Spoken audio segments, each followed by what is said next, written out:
tidak bersalah sampai ada putusan pengadilan yang berkekuatan hukum tetap. Jadi News kalau tadi Anchor yang dikatakan bahwa cantik, klien kami Cindy atau klien saya Sintiarani, ini adalah terlihat melakukan tindak menawan pidana saat pencabulan dan memoderasi lain-lain, dialog. belum dibuktikan dan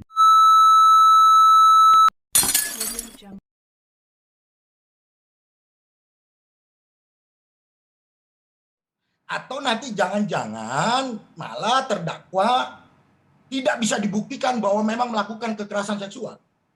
Jadi makanya serahkan saja ke pengadilan, prosesnya sudah berjalan, pembuktian sudah selesai. Oke, Bu Rita. Serahkan kepada institusi penegak hukum, baik itu kejaksaan, baik itu juga pengadilan. Dan kami tim pembela yaitu penasihat hukum dari klien kami, serahkan kepada kami. Nanti ketika sudah ada putusan, itulah yang bisa kita bicarakan kembali apakah memang bersalah atau tidak begitu loh. Karena tadi sudah dikatakan potensi mengulang perbuatan yang mana. Pengacara punya hak, tetapi saya kira pengadilan juga punya kuasa atas itu gitu. Jadi ini kata kuncinya adalah di APH, Mbak ya. Aparat penegak hukum gitu. Sudah ada permintaan dari kejaksaan, maka kemudian saya kira pengadilan harus mempertimbangkan permohonan kejaksaan. Saya kira itu menjadi kata kunci yang paling penting. Jadi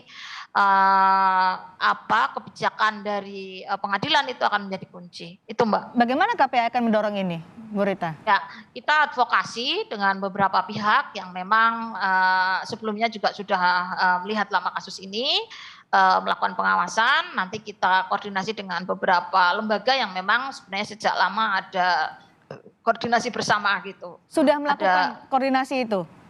Ada, sedang berproses juga dengan beberapa lembaga lainnya yang memang mengawal kasus ini sejak awal. Oke, Bu Rita, jadi ini memang harus ditahan.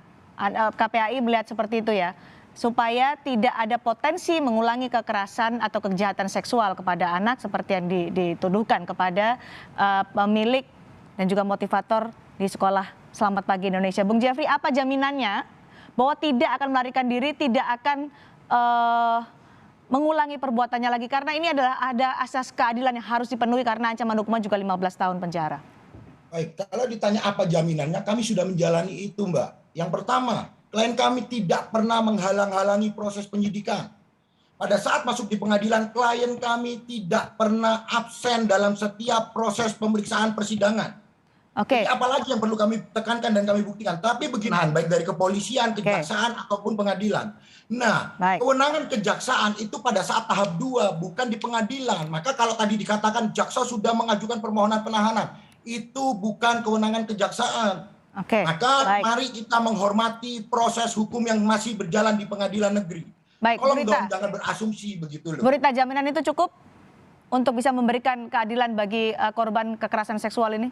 Saya kira tidak ya, ini berlaku hukum yang sama untuk semua proses peradilan gitu. Jadi ini juga menjadi bagian yang harus diperhatikan oleh pengadilan itu. Dan terus didorong oleh KPAI. Betul. Baik, terima kasih Bu Rita, terima kasih Bung Jeffrey telah bergabung bersama kami di Kompas Petang hari ini. Terima kasih Bung Jeffrey dan Bu Rita.